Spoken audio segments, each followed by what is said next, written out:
మార్కెట్లో కిమ్మావ్ క్రేజ్ చూస్తుంటే mental ఎక్కిపోతుంది. Part 1కి 35K లైక్స్ వస్తే పార్ట్ 2 చేస్తానని చెప్పాను. జస్ట్ 15 గంటల్లో 35,000 లైక్స్ వచ్చాయి. అండ్ ఆ వీడియోకి ఇప్పుడు 50,000 లైక్స్ ఉన్నాయి. 50,000 అంటే వీడియో చూసిన ప్రతి 5గురిలో ఒకరు లైక్ చేశారు. ఇది మామూలు రికార్డ్ కాదు. పార్ట్ 1 అప్లోడ్ చేసిన తర్వాత పార్ట్ 2 అప్లోడ్ చేయమని ఫ్యాన్స్ దగ్గర నుంచి నాకు ఎలాంటి ప్రెషర్ ఉందంటే,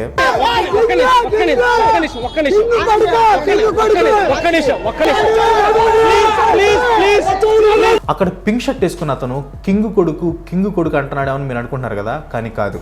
ఆ వీడియో మళ్ళీ ఒకసారి చూడండి. కిమ్ కొడుకు అంటున్నాడు అంటే కిమ్ జాంగ్ ఇల్ కొడుకు మన కిమ్ మామ. మరి కిమ్ మామ క్రేజ్ అలాంటిది. మీకు ప్రామిస్ చేసినట్టే ఈ వీడియోలో ప్లెజర్ స్క్వాడ్ పార్ట్ 2 తీసుకొచ్చాను. ఇలాంటి చాలా ఉన్నాయి, ఇంకా దాచాం కుప్పలుగా. ఈ వీడియోకి ఒక 50K లైక్స్ వస్తే నెక్స్ట్ కిమ్ మామ మీద ఇంకో వీడియో వచ్చేస్తుంది. సో ఫాస్ట్గా లైక్ చేయండి. ఇన్ కేస్ మీరు పార్ట్ 1 మిస్ అయ్యి ఉంటే దానికి సంబంధించిన లింక్ కింద డిస్క్రిప్షన్లో, కామెంట్స్లో, ఎండ్ స్క్రీన్స్లో ఎక్కడ పడితే అక్కడ ఉంటుంది, చూడటానికి ట్రై చేయండి. ఇప్పుడు నేను చెప్పే డీటెయిల్స్ అన్ని ప్లెజర్ స్క్వాడ్లో 1 సంవత్సరం ఉండి నార్త్ కొరియా నుండి సౌత్ కొరియాకి పారిపోయిన ఒక లేడీ తన బుక్లో రాసుకునే డీటెయిల్స్. 귀순무용수 신영희 씨는 자신이 지난 84년 북한 최초의 기쁨조로 선발돼 1년 동안 활동했다고 고백했습니다. 신 씨는 기쁨조에는 자신이 속한 무용조와 선정적인 복장으로 김정일과 간부들에게 눈요기를 제공하는 교회조가 있다고 말했습니다. 상의 이제 브라자만 걸치고 밑에는 또 이제 팬티만 진짜 가리우는 그런 것만 걸치고 이제 위에 이제 뭐랄까 교회조 공연 때는 한국의 대중가요도 애창된다는 사실이 새롭게 밝혀졌습니다. 노란 사치 입은 사나이 그다음에 이제 뭐 너세 들모서 너세 하는 그런 노래 있어요. 기쁨조 파티에 참석하는 간부들은 최고위급 중에서도 김정일의 신복들로만 채워졌. కిమ్ ఇల్ సంగ్ని ఇంప్రెస్ చేయడానికి కిమ్ జాంగ్ ఇల్ ఈ ప్లెజర్ స్క్వాడ్ని తయారు చేసిన విషయం మనందరికీ తెలిసిందే. నార్త్ కొరియా అఫీషియల్స్కి అమ్మాయిల్ని వెతికే పని చెప్తారు. వాళ్ళ పని 14-15 సంవత్సరాల మధ్య వయసు ఉన్న అమ్మాయిల్ని వెతికి తీసుకురావటం. ఈ ప్రాసెస్ అంతా ఎలా ఉంటుందో ఆల్రెడీ పార్ట్ 1లో చెప్పాను. సో ఈ వీడియోలో మళ్ళీ దాన్ని రిపీట్ చేయట్లేదు. ఫిల్టరేషన్ ప్రాసెస్ అంతా కంప్లీట్ అయ్యి కొంతమంది మాత్రమే ఫైనల్ స్టేజ్కి వస్తారు. ఫర్ ఎగ్జాంపుల్, మీరే ఒక నార్త్ కొరియా అఫీషియల్ అనుకోండి.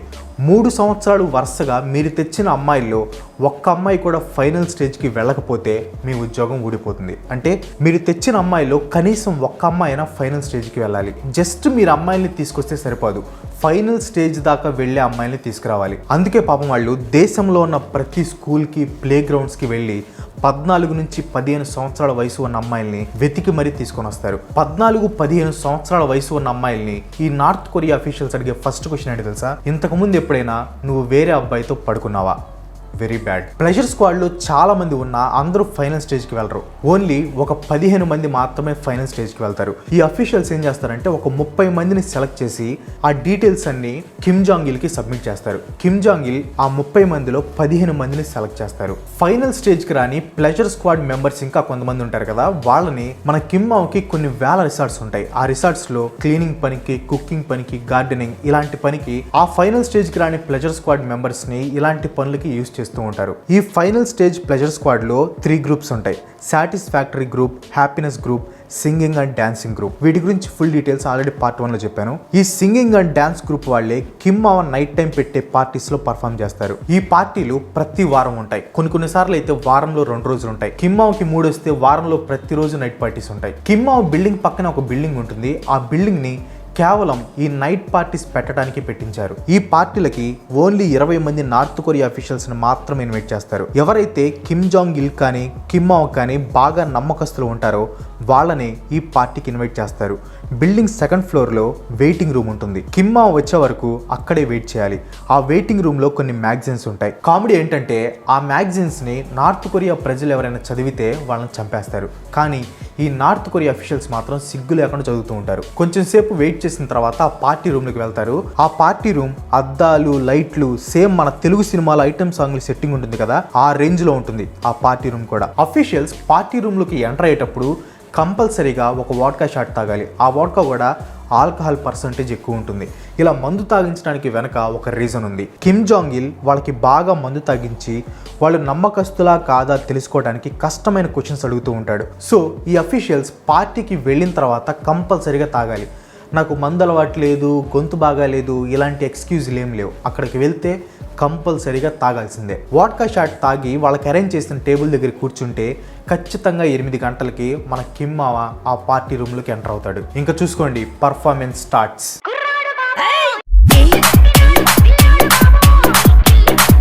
వీడియోలోకి వెళ్లే ముందు ప్రస్తుతం మన దేశంలో పరిస్థితి అస్సలు బాగాలేదు. కరోనా కేసులు విపరీతంగా పెరిగిపోతున్నాయి.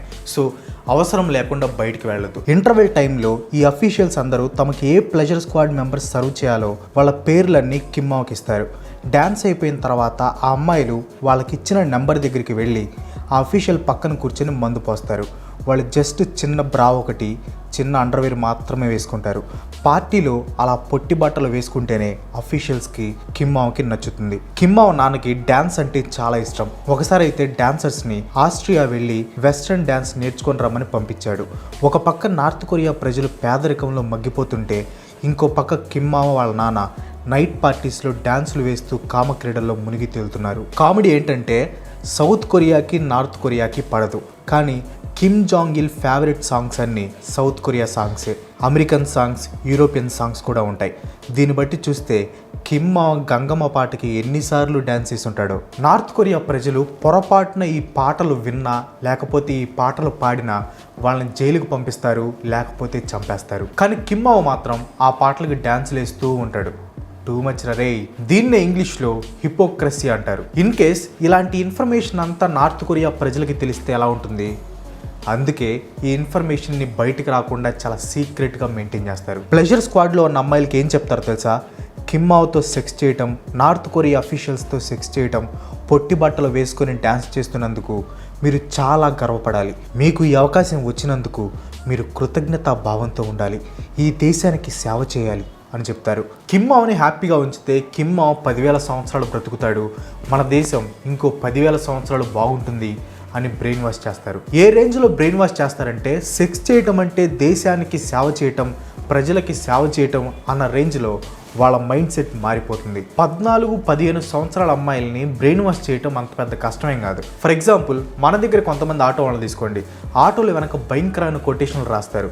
ప్రేమించే మనసు లేనప్పుడు ఆకర్షించే అందం ఎందుకు? ప్రాణాలతో ఉన్న ప్రతి క్షణం నిన్ను మరువలేను, నిన్ను మరిచిన మరుక్షణం నేను ప్రాణాలతో ఉండలేను. ఇలాంటి కుండి కొటేషన్లు చూసే కొంతమంది కాలేజ్ అమ్మాయిలు పడిపోతారు. అలాంటిది 14-15 సంవత్సరాల అమ్మాయిలు కిమ్ మావ పేరు చెప్పి బ్రెయిన్ వాష్ చేస్తే పడిపోకుండా ఎలా ఉంటారు చెప్పండి. That's all for today. Kim మావ మీద ఇంకో వీడియో చూడాలనుకుంటే ఈ వీడియో ఖచ్చితంగా లైక్ కొట్టండి. 50K లైక్స్ వస్తే వెంటనే కిమ్ మావ వీడియో ఇంకోటి వచ్చేస్తుంది. సో వెంటనే లైక్ చేయండి. ఈ వీడియో మీకు నచ్చితే లైక్ చేయండి, షేర్ చేయండి. నెక్స్ట్ వీడియో మిస్ కావాలనుకుంటే మన ఛానల్కి తప్పకుండా సబ్స్క్రైబ్ అవ్వండి. ఇంకో మంచి ఎపిసోడ్తో మళ్ళీ కలుసుకుందాం. అంతవరకు సెలవు. Bye bye.